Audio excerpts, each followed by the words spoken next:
আজকে আমার ছোট বোনের বার্থডে। তার বার্থডেতে আমরা কি করলাম সেটাই আজকে আপনাদের সাথে শেয়ার করব। হ্যালো, আসসালামু আলাইকুম। সবাই কেমন আছেন? আশা করছি সবাই অনেক ভালো আছেন। সো আগস্টের 31 তারিখ আমার ছোট বোনের বার্থডে ছিল। যেহেতু ছোট মানুষ তাই ভাবলাম একটু সেলিব্রেশন করাই যায়, তাই চলে গেলাম তার জন্য কেক আনতে। আমি, আরিশা এবং আরিশা পাপা গেলাম রাফার জন্য কেক আনতে। যেহেতু সব বাচ্চারা একটু কেক বেশি পছন্দ করে, তাই কেক দেখলে এমনিও অনেক বেশি খুশি হয়ে যায়। তাই দেরি না করে আমরা তিনজন মিলে চলে গেলাম। আর বাইরে গেলে আরিশা অনেক বেশি খুশি থাকে আর সবকিছু এক্সপ্লোর করতে থাকে। এই যে আমরা কেকের শপের কাছে চলে আসলাম, আর ভিতরে ঢুকতেই সে অনেক বেশি দুষ্টুমি করছিল।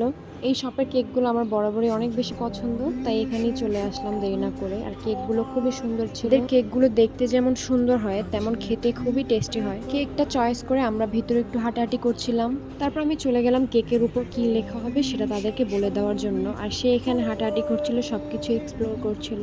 আর তার পাপাকে সে কোয়েশ্চেন করছিল, পাপা এটা কি, ওটা কি, এটার নাম বলো, ওটার নাম বলো। এখন সে নতুন কিছু দেখলেই বারবার কোয়েশ্চেন করে এটা কি সেটা কি। আর এই জিনিসটা খুবই ভালো। বাচ্চারা যত বেশি কোয়েশ্চেন করবে তাদের জানার আগ্রহ ততই বাড়বে। তারপর কেক কিনে যখন আমরা বাইরে আসলাম তখন সে একটা দাদুকে দেখলো। আমি ভাবলাম আমি টাকা দিব, কিন্তু না, সে টাকা দিবে। তারপর সেই টাকাটা দিল আর দাদুটা তাকে দোয়া করে দিয়েছে। বাচ্চাদের ছোটবেলা থেকে এইসব জিনিসগুলো শেখানো উচিত, যেন তারা বড় হয়ে এই কাজগুলো করতে পারে। তারপর এই তো আমরা বাসায় চলে আসলাম। আর এখানে আসলেই সে আর বাসার জন্য উঠতে চায় না, সে এখানে দাঁড়াই থাকবে, না হলে কান্নাকাটি করবে। বাসায় এসে দেখি আমার বোন রেডি হয়ে আছে, তাই আর দেরি না করে কেক কাটতে বসে পড়লাম। আর কেক কাটার থেকেও তারা খাওয়ার জন্য বেশি এক্সাইটেড থাকে, কারণ কেক বাচ্চাদের একটু বেশি পছন্দ। আর এখানে আরিশা একটা দুষ্টু কাজ করে ফেললো, সে কেকটা হাত দিয়ে নষ্ট করে ফেলে দিল।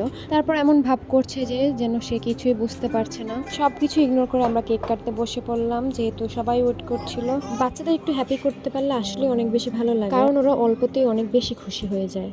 কেকটা কাটার পর আমি সবাইকে একটু একটু করে খাওয়াই দিচ্ছিলাম। কেকটা আসলে অনেক টেস্টি ছিল। পাশে যে মেয়েটিকে দেখতে পাচ্ছেন, ওর নাম হচ্ছে মরিয়ম, ও আমাদের খালাতো বোন। দেখেন কি সুন্দর করে সেজে এসেছে। বাচ্চারা এইসব জিনিস নিয়ে খুব বেশি এক্সাইটেড থাকে, তাদের এক্সাইটমেন্ট দেখে আমার নিজেরই খুব ভালো লাগছিল। আর এদিকে আমার মেয়েকে আমি একটু একটু করে খাওয়াই দিচ্ছিলাম। একটু খাওয়ার পর এরপর সে আর বললো খাবে না, যেহেতু বাইরের খাবার খাওয়ার অভ্যাস নেই। তারপর সে হুট করে বললো, মামুনি আমি গাজর খাবো, যখন যা মনে পড়ে আর কি। এরপর আমি কেকটাকে পিস পিস করে সবাইকে দিলাম। এই তো ছিল সেদিনের একটু মেমোরিজ, সেটাই আপনাদের সাথে শেয়ার করা। যেগুলোর জন্য সবাই আপনারা দোয়া করবেন যেন ওরা অনেক বড় হয়। সবাই ভালো থাকবেন। আল্লাহ হাফেজ।